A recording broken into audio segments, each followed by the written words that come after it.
भाग 1। विपश्यना ध्यान का अर्थ और परिभाषा। एक समय की बात है, एक साधक था। वह सत्य की खोज में था, लेकिन जितना अधिक वह खोजता उतना ही उलझता चला जाता। वह मंदिरों में गया, ग्रंथों को पढ़ा, गुरुओं से मिला, लेकिन मन की अशांति कम नहीं हुई। एक दिन उसकी मुलाकात एक सिद्ध गुरु से हुई। गुरु ने केवल एक ही बात कही, बैठो, श्वास को देखो, बस देखो। साधक ने सोचा, क्या इतना ही काफी है? लेकिन उसने प्रयास किया। जैसे जैसे उसने श्वास को देखना शुरू किया, वैसे वैसे एक नया द्वार खुलता गया। यही विपश्यना है, देखना, केवल देखना, किसी भी चीज को बदले बिना, किसी भी विचार को पकड़े बिना, बस देखना। ओशो कहते हैं, विपश्यना का अर्थ है अपनी समग्रता के साथ देखना, बिना हस्तक्षेप किए, बिना किसी निर्णय के। आत्मनिरीक्षण का विज्ञान। विपश्यना कोई पूजा पद्धति नहीं है, यह तो एक प्रयोग है। यह एक विज्ञान की तरह है, जैसे गुरुत्वाकर्षण का नियम।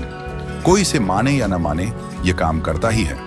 बुद्ध ने इसे खोजा, लेकिन यह पहले से अस्तित्व में था, जैसे न्यूटन से पहले भी सेब पेड़ से गिरते थे। ओशो इसे आत्मनिरीक्षण की सबसे प्रामाणिक विधि कहते हैं। जब हम अपने भीतर झांकते हैं, तो पहली बार हमें पता चलता है कि हमारा मन कितना चंचल है। विचार आते हैं, चले जाते हैं, फिर नए विचार आते हैं। यह कभी नहीं रुकता। हम अपने भीतर की हलचल को पहली बार देखते हैं। यह हलचल हमेशा थी, लेकिन हम व्यस्त थे, इसलिए ध्यान नहीं दिया। देखने की शक्ति। ओशो कहते हैं, देखना ही ध्यान है। जो देखता है वह बच जाता है, जो देखने से चूक जाता है वह भटक जाता है। एक कहानी है, एक बार एक आदमी जंगल में चला गया। अचानक उसके सामने एक शेर आ गया। डर के मारे वह दौड़ पड़ा, लेकिन शेर भी उसके पीछे दौड़ने लगा। भागते भागते उसे एक कुआं दिखा। उसने तुरंत कुएं के पास एक लटकी हुई बेल को पकड़ लिया और लटक गया। नीचे देखा तो एक अजगर मुंह खोले बैठा था। ऊपर देखा तो शेर खड़ा था। बेल को दो चूहे, एक काला और एक सफेद, धीरे धीरे कुतर रहे थे। तभी अचानक उसकी नजर सामने एक मधुमक्खी के छत्ते पर पड़ी, जिसमें से एक बूंद शहद टपक रही थी। उसने जीभ बाहर निकाली और शहद की बूंद छांट ली। वह पल भर के लिए सब कुछ भूल गया।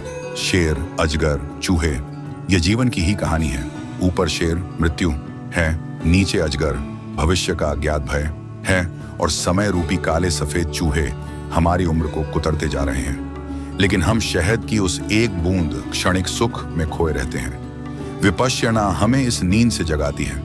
यह हमें दिखाती है कि हम जो देख रहे हैं वह सत्य नहीं, केवल भ्रम है। श्वास पर ध्यान देना। पहला कदम। ओशो कहते हैं, अगर तुम कुछ भी ना कर सको तो केवल श्वास को देखो, बस देखो, छेड़छाड़ मत करो। श्वास कभी झूठ नहीं बोलती। जब हम क्रोधित होते हैं तो श्वास तेज हो जाती है। जब हम शांत होते हैं तो श्वास धीमी हो जाती है। यही कारण है कि बुद्ध ने इसे सबसे पहले ध्यान का आधार बनाया। श्वास पर ध्यान देने से मन की चंचलता स्वतः कम हो जाती है। यह कोई जटिल प्रक्रिया नहीं है, कोई मंत्र नहीं, कोई विशेष मुद्रा नहीं, बस श्वास को देखना है। विचारों से संघर्ष मत करो। जब हम ध्यान में बैठते हैं तो विचारों की भीड़ आती है। पुराने स्मृतियां, भविष्य की चिंताएं सब उभर कर सामने आती हैं। यह स्वाभाविक है। ओशो कहते हैं, मन की प्रकृति ही ऐसी है, इसे रोको मत, इसे बहने दो। कल्पना करो कि तुम नदी के किनारे बैठे हो और पानी बह रहा है। अगर तुम पानी को रोकने की कोशिश करोगे तो संघर्ष होगा, लेकिन यदि तुम केवल उसे बहते हुए देखते रहो तो धीरे धीरे शांति आ जाती है। अहंकार का अंत। विपश्यना अहंकार को मिटाने की कुंजी है।